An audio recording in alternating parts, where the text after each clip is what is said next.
নমস্কার বন্ধুরা, আশা করছি আপনারা সবাই ভালো আছেন। তো আজ আমরা দেখে নেব কিভাবে আমাদের কারেন্টের সুইচ বোর্ডগুলোকে পরিষ্কার করব এবং গরম তাওয়ার মধ্যে লবণ আমরা কেন দেব এবং জামা কাপড়গুলোকে একটা জায়গার মধ্যে কিভাবে আমরা গুছিয়ে রাখব। তো বন্ধুরা, আমি চলে এসেছি আমার প্রথম টিপসে এখানে দেখতেই পাচ্ছেন সুইচ বোর্ডটা কতটা নোংরা হয়ে গেছে।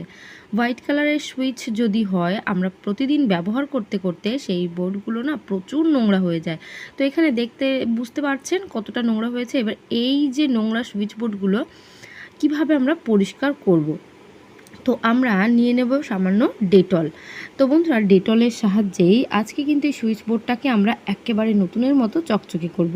তো কিভাবে সেটা, তুলোর মধ্যে সামান্য একটু ডেটল আমরা নিয়ে নেব। এইবার এই যে তুলোর মধ্যে ডেটল নিয়ে নিয়েছি, এই ডেটলটার সাহায্যেই এখানে যতটা জেদি দাগ হোক না কেন, যতটা নোংরা শক্তভাবে আটকে থাকুক, সেই সমস্ত নোংরা কিন্তু উঠে যাবে।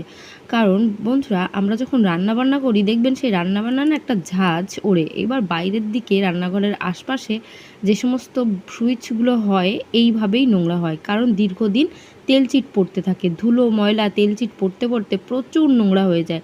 তো আমি এইভাবে একটু ঘষে নিলেই কিন্তু সুইচগুলো পরিষ্কার হয়ে যাচ্ছে। এইবার এই যে এর ভিতরের যে জায়গাগুলো, সেই জায়গাগুলোর মধ্যেও পরিষ্কার করে নিতে হবে। আর তুলোটার অবস্থা দেখলে বুঝতে পারছেন কতটা নোংরা হয়ে গেছে। আমি আবার একটু তুলো নিয়ে নিলাম, নিয়ে এবার এটাকে মুছে দিচ্ছি। তো বন্ধুরা, বাড়িতে থাকা সুইচ বোর্ডগুলো মানে এরকম যদি নোংরা হয়, রান্নাঘরের আশপাশে সে সুইচ বোর্ডগুলো এইভাবে একটু ক্লিন করে নেবেন। আর নিয়ে নিয়েছি একটু পাউডার কেন নিয়েছি পাউডার, এবার এই সুইচ বোর্ডের উপরে আমরা যখন ছিটিয়ে এটাকে আবারও কিন্তু একটু ভালো করে মুছে দেব। তাহলে কি হবে, রান্নাঘর থেকে যে ঝাঁঝটা উঠবে, তেল মশলা উঠবে, সেটা কিন্তু এই পাউডারের কারণে সুইচ বোর্ডের উপরে পড়তে পারবে না, পড়লেও সেটা সেখান থেকে সরে যাবে। তো বন্ধুরা, আপনারা প্রত্যেকেই সুইচ বোর্ডগুলোকে মাঝে মধ্যেই একবার পরিষ্কার করে এইভাবে একটু পাউডার দিয়ে দেবেন। তাহলে দেখবেন সুইচ বোর্ডগুলো দীর্ঘদিন পরিষ্কার থাকবে, অনেকটা দিন আর এখানে হাত আপনাদের দিতে হবে না। তো আশা করছি বন্ধুরা, সুইচ বোর্ড পরিষ্কার করার এই ছোট্ট টিপসটা আপনাদের কিন্তু অনেকটা কাজে আসবে। আর ভালো লাগলে অবশ্যই একটু কমেন্ট করে জানিয়ে দেবেন। আপনাদের একটা কমেন্ট আমার নতুন নতুন ভিডিও দেওয়ার উৎসাহকে কিন্তু আরও বাড়িয়ে তোলে। তো চলে এসেছি পরবর্তী টিপসে দেখবেন, আমরা যখন পেপারের কোনো কাজ করি অথবা বাচ্চারা স্কুলে উঠলে তাদের বইয়ে মলাট লাগাই, এরকম আঠার কাজ আমাদের করতে হয়। ক্রাফটের কোনো কাজ করি, তো এই যে কাজকর্ম করতে করতে দেখবেন আঠাগুলো না আমাদের হাতের মধ্যেও লেগে যায়। এবার এই যে আঠাগুলো, যখন ফেভিকল আঠা হোক আর যে কোনো এই যে কাগজের যে আঠাগুলো এরকম হাতের মধ্যে যদি লেগে যায়, দেখবেন এতটা শক্তভাবে আটকে যায়, কখনো মানে অনেকটা কষ্ট করেও তোলা যায় না, যদিও তোলা যায় ওখানে ধার মতো থেকে যায়। তো এই যে আঠা আমরা ব্যবহার করতে গেলে যখনই দেখবেন এরকম হাতের মধ্যে সেট হয়ে লেগে যাচ্ছে, তো তখন একটা খসখসে ভাব হয়ে যায়, একটা প্রবলেম হয়। সেই প্রবলেম থেকে কিভাবে রেহাই পাবেন, তো যখনই দেখবেন এরকম আঙুলের মধ্যে আঠা লেগে গেছে, বন্ধুরা কোনো চিন্তা করতে হবে না, সামান্য একটা জিনিসের ফলেই কিন্তু এই আঠা উঠে যাবে। আমরা নিয়ে নেব সামান্য পরিমাণ লবণ। তো দেখতে পাচ্ছেন এখানে কতটা লবণ নিয়েছি। সেই লবণটুকু আঠার মধ্যে এইভাবে দিয়ে আপনারা যদি হাতটাকে ডলতে পারেন, এইভাবে আঙুলগুলোকে ডলতে পারেন আঠার মধ্যে, তাহলে কিন্তু লবণের ফলে সে যতই জেদি দাগ মানে আঠা হোক না কেন, সেই জেদি আঠাও কিন্তু উঠে যাবে। তো আপনারা যখনই ফেভিকল হোক, ডেনড্রাইট হোক, যে কোনো ফেভিকুইক হোক, যে কোনো আঠা আপনারা ব্যবহার করছেন, এইভাবে একটু লবণ দিয়ে দেবেন। দেখবেন হাতের মধ্যে আঠাটা তো থাকবেই না, যে ধার অংশটা থেকে যায় আঠা লাগার পর, সেই ধার অংশটাও কিন্তু আর থাকবে না। এইবার আমি লবণ দিয়ে ডলার পর প্লেন জলে ধুয়ে এসেছি।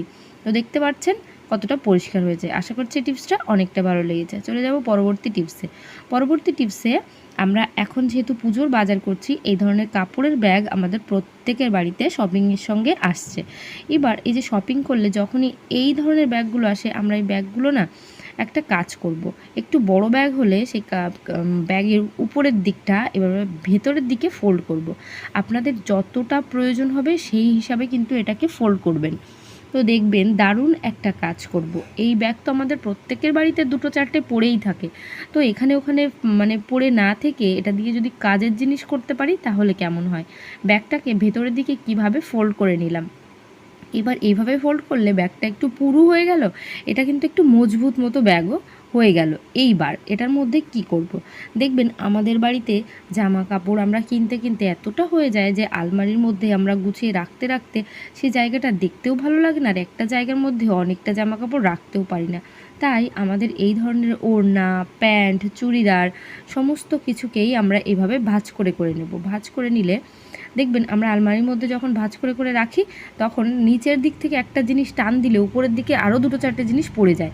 তো এই যে একটা প্রবলেম, সেই প্রবলেমও হবে না। এইভাবে একটু ভাঁজ করে করে আমি ওড়নাগুলোকে সেই ব্যাগের মধ্যে রেখে দিচ্ছি। ছোট করে ভাঁজ করলে কি হবে, জিনিসটা দেখতে সুন্দর লাগবে। এরকম 2-4টে ব্যাগ আপনারা তৈরি করে নেবেন।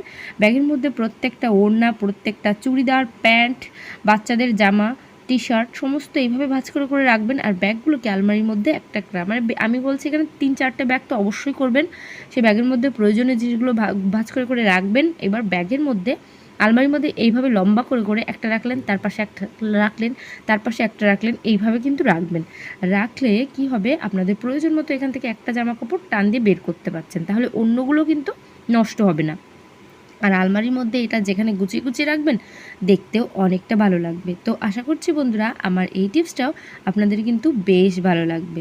তো আমি চলে যাব পরবর্তী টিপসে। এখন যেহেতু বর্ষার সিজনে না দেখবেন এই লবণগুলোর ভীষণ একটা প্রবলেম হয়। আমরা যতটাই মানে যে কোনো ডাব্বার মধ্যে রাখি না কেন, যত টাইট ডাব্বার মধ্যে রাখি না কেন, এখন যেহেতু আর্দ্রতাটা বেশি তাই লবণ সব সময় না একটা ভিজে ভিজে ভাব হয়ে যায়। এই ভিজে ভাব যে লবণটা, সেটা যদি আমরা ঠিক না করি দেখবেন তার মধ্যে জল হয়ে যায় কিছুদিনের মধ্যে। সেই জল লবণটা কিন্তু আর ঠিক করা যায় না। কিন্তু লবণ যদি একটু ভিজে ভিজে ভাব থাকে, এরকম দলা দলা হয়ে যাচ্ছে, তখন কিন্তু খুব সহজে ঠিক করা যায়।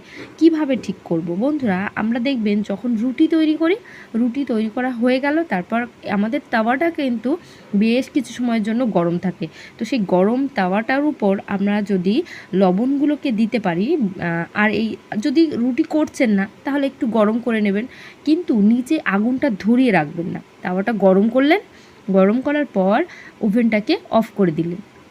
অফ করার পর আপনারা এর মধ্যে লবণ দিয়ে দেবেন। এইবার এই যে লবণটা গরম তাওয়ার উপরে দিয়ে দিলেন, দিয়ে এটা কিন্তু অনবরত এটা নড়াতে হবে।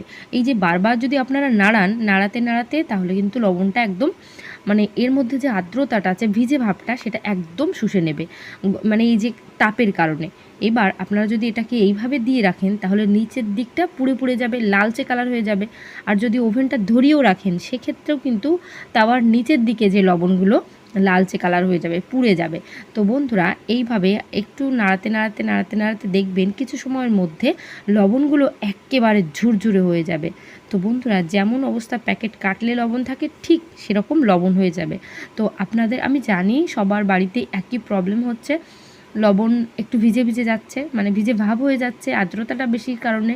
তো এইভাবে গরম তাওয়ার উপরে একটু নাড়িয়ে চাড়িয়ে নিলেই যতটা লবণই হোক না কেন সেটা নষ্ট করতে হবে না, ফেলে দিতে হবে না। জল হয়ে গেলে সেটা তো ফেলেই দিতে হয়। তো এইভাবে দেখতে পাচ্ছেন এইভাবে কি করে ঝুরঝুর হয়ে গেছে। এই যে আমি খুন্তিতে করে লবণটা উঁচু করে একটু কাত করলে দেখলে ঝরে পড়ছে। আর যখন আর্দ্রতাটা থাকে এর মধ্যে, ভিজে ভাবটা থাকে, তখন কিন্তু এভাবে ঝরে পড়ে না। তো এইবার আমি একটা কৌটার মধ্যে নামিয়ে নিচ্ছি। নামিয়ে দেখতে পাচ্ছেন কতটা ঝুরঝুরে হয়েছে। এইভাবে গরম তাওয়ার উপরে দিলে এতটা সুন্দর লবণ হয়ে যায়। আর এই লবণগুলো কিন্তু ব্যবহার করতেও আমাদের ইচ্ছা করে। ভিজে হয়ে যায় যে লবণগুলো, ব্যবহার করতেও কিন্তু আমাদের আর ভালো লাগে না। তো বন্ধুরা আশা করছি এই টিপসটা অনেকটা ভালো লাগবে। তো আজকের ভিডিও এখানে শেষ করছি। সবাই ভালো থাকবেন, সুস্থ থাকবেন। তো বাই।